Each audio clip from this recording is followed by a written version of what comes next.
In this training, we will learn about the features of the VS3000. Please note that while in this video not all labels are shown, and some labels may appear differently on your unit, all of the described operations remain the same. First, let's review safety. The VS3000 is an electrical generator that produces AC voltage which can be lethal. Respect the danger and give it the same precautions as a household current.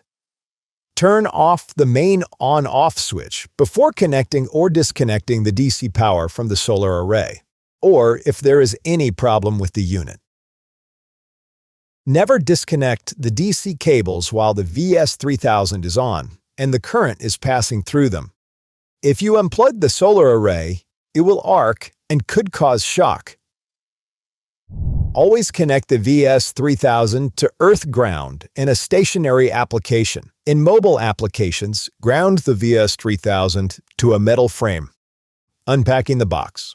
Inside the box, you will find the VS3000 and a card with a QR code on it. This code will take you to the installation, operating, and maintenance manual, as well as the online warranty registration. It is important to fill out and submit this application. Always save the box and packing film in case you ever need to ship the VS3000.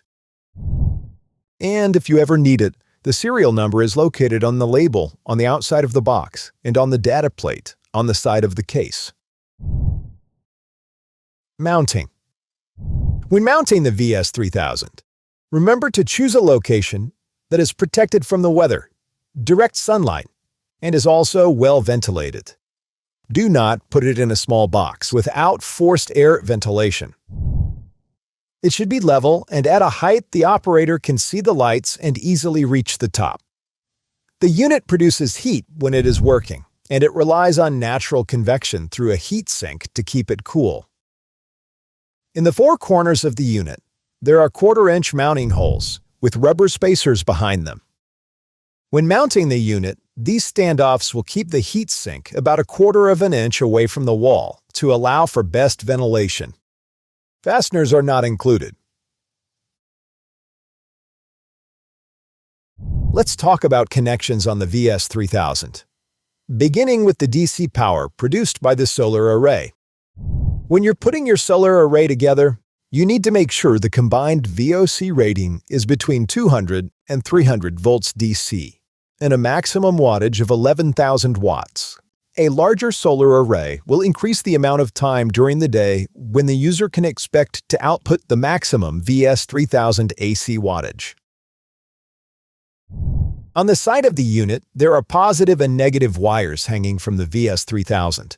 Connect this solar array to these wires, positive to positive and negative to negative. Under the solar input wires, there's a small LED light that indicates reverse polarity. Should you reverse the polarity, the VS3000 will protect itself and display a red indicator light. Below the reverse polarity light is the main circuit breaker. It's a 25-amp circuit breaker that's designed to protect the AC side of the system. Below the 25-amp breaker, you'll see a 2-wire threaded connection that is used to start a generator if one is connected for backup power. If you intend to use a generator for backup power, this is the signal port that is wired to it and will signal your generator to start when needed and signal it to stop when it's no longer needed. Under the generator port is the main ground lug for the VS3000. It should be attached to an earth ground or the metal frame of the trailer or structure in mobile applications.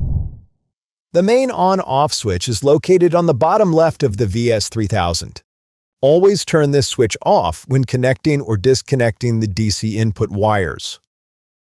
If the DC circuitry should develop a short to ground, it will trip this breaker and protect the VS3000. Operation of the VS3000 is fully automatic. Once properly started, it will run continuously, 24/7, 365, until turned off. It is not necessary to turn the unit off at night. Throughout the night, the VS3000 will continue distributing backup power, if available, to the receptacles. When the sun comes up, the VS3000 will begin routing solar direct power to receptacle number 1 and continue powering up loads in the most efficient way possible. To the right of the on-off switch is the backup power receptacle. It is a 125-volt, 30-amp RV inlet style connection, and it serves as the input for backup power, typically a UPS, grid, or a generator. The VS3000 knows when a backup power source is plugged into it and will switch loads when necessary. Next is the 4 load receptacles. The load receptacles are numbered below 1, 2, 3, and 4. These numbers indicate the hierarchy or priority assigned to it when no backup power is attached.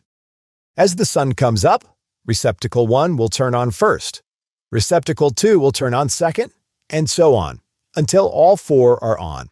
This also happens in reverse as the sun goes down. This hierarchy routine only occurs when no backup power source is connected. Above each receptacle is a 15-amp circuit breaker that protects that load receptacle from short circuit or overload. Above the breaker is an indicator light. It glows orange when the load receptacle is powered by the sun. It pulses orange if it is standing by for solar power, and it turns solid green if it is powered by a backup power supply. If you have a UPS plugged into the backup power receptacle, the top plug on the 4th load receptacle is the charging supply for it. This plug is programmed to know when the UPS can be charged and when it cannot, because it's being used for backup power.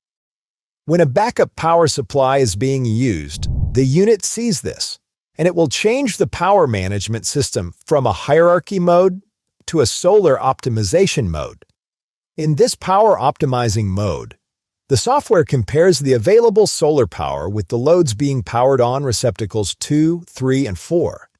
When there is insufficient solar power, the system will determine the optimal load to shed and switch it to backup power.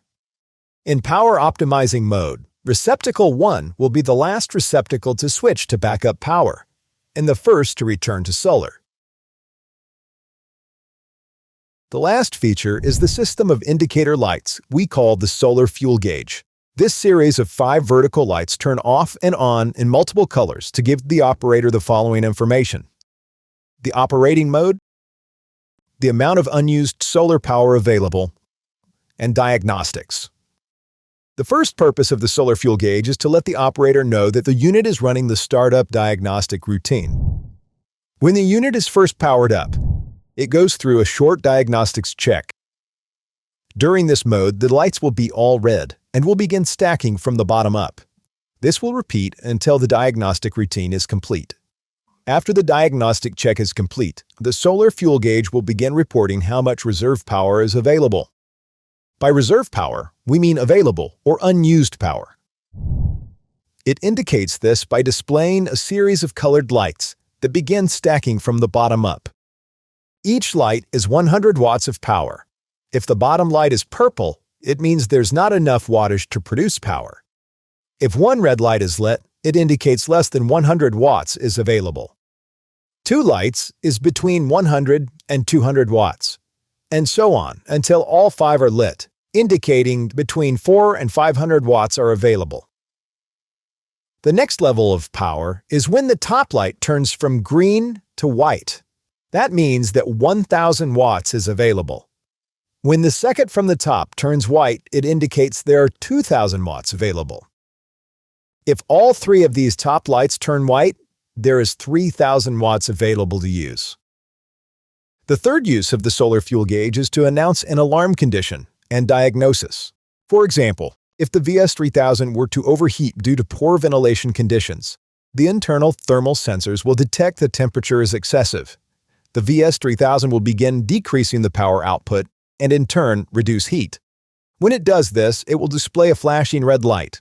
There are several possible alarm conditions, each having a red light in a flashing pattern.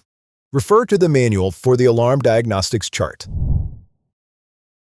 The VS3000 is a reliable, cost-effective method to produce AC power directly from the sun. It is designed and built to be rugged, easy to install, and easy to maintain. Visit the Vroom Solar website for more resources to help you get the most out of the VS3000.